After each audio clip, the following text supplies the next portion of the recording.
All right, guys, welcome back. I know it's been a while since I made a video, um, and so I thought I would give everybody a glimpse as to what I'm working on. So this is an expansion that I'm working on to my layout. This used to be an area where I had my desk for my home office, and I moved that to another area of the basement, and now this is going to be kind of an engine storage facility, lumber yard, and I'm going to see what else I can squeeze in here. So we'll show you what it looks like here in a little bit.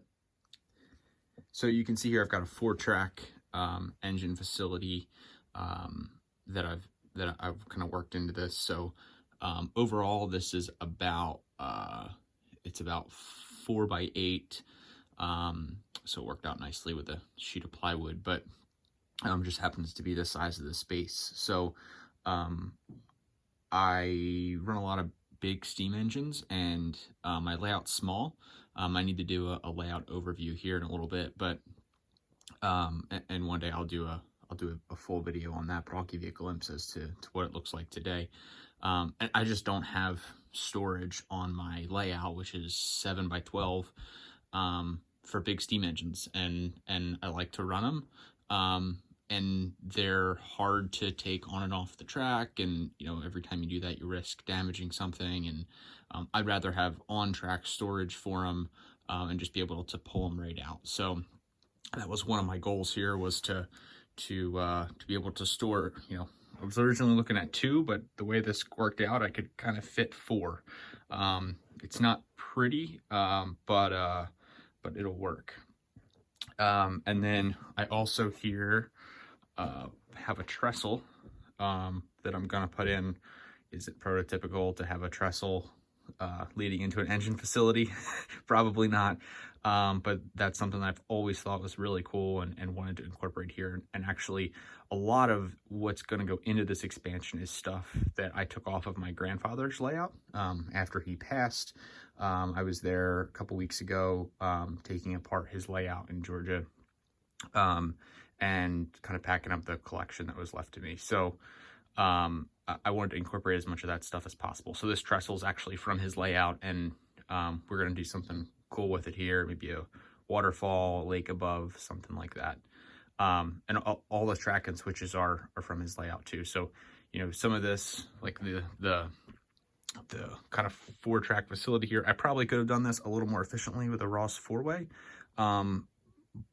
but they're not cheap. And I had these switches; they didn't cost me anything. So I kind of tried to make it work with what I had, and had to hack them up a little bit, but it seems to work.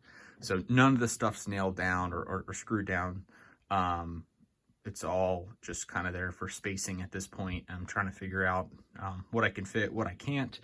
You can see here how it comes off of the main. So this outside track here, this used to be, I had that curved switch. It's a 072, 096 back there, and that would come around, and this line here would lead into kind of my little station area.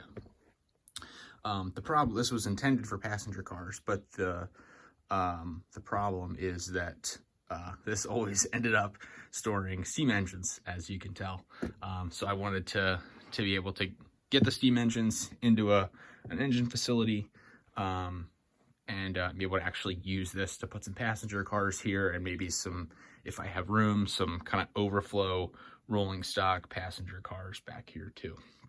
So I've got a lot of switches here, but the way this is going to work is I've got kind of 2 switches that come, so I've got the main switch that comes off the main, and then I've got 2 other switches here. So this one's going to come to the engine storage facility. This is an 072 curve, obviously. Everything here is going to be 072, and actually these are 080 here, just in case I do want to continue to put steam engines back here or pull a full train through.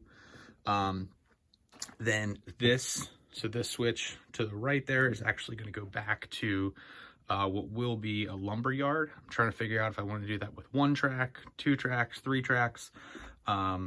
I have my MTH Climax and logging set up there, you can see.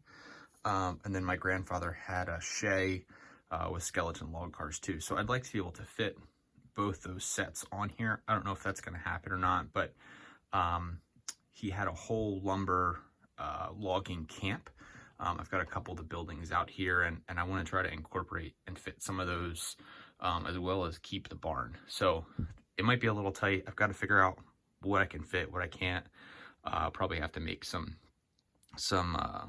decisions, but I did want to be able to use those buildings. He built all those from scratch, and you'll see those in some future videos.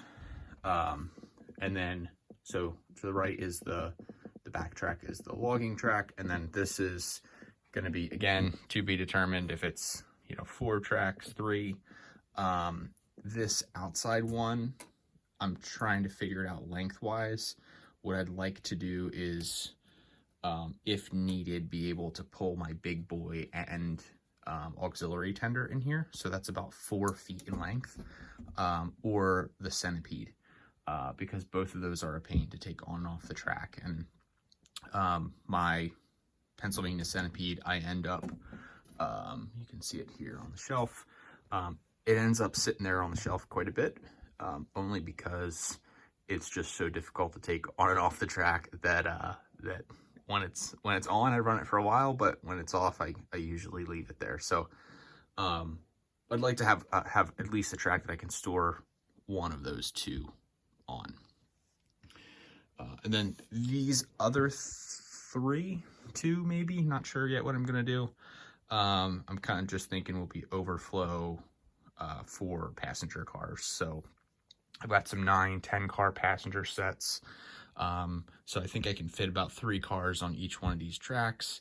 So, if I end up doing 1 track for a centipede / big boy with the water tender, and then 3 tracks for passenger cars, that's a 9-car passenger set, plus, what I have for the station here, which ends up being like 3 to 4 cars I can kind of fit in there.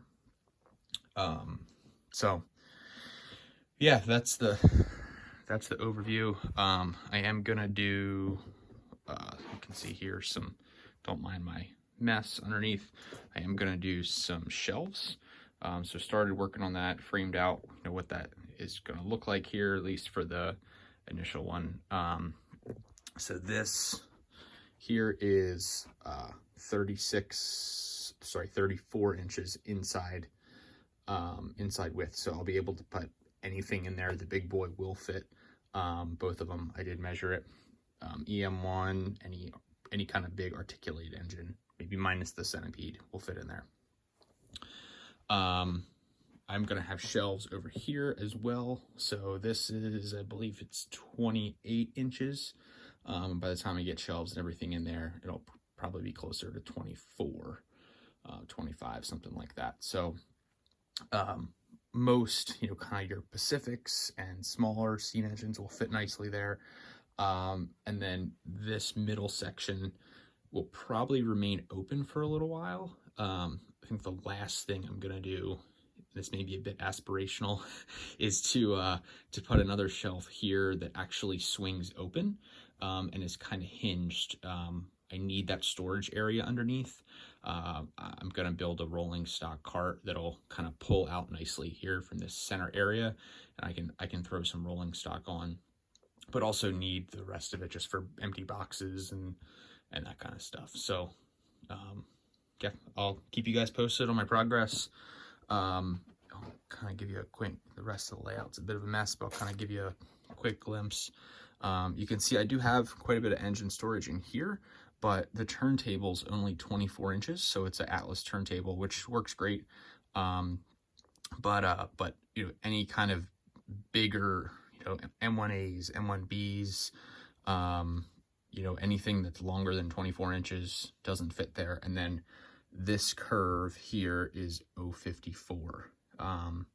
And so anything that is larger than 054 won't run there either. So, and as I get into more and more big steam, like the decapod that I showed you guys, and,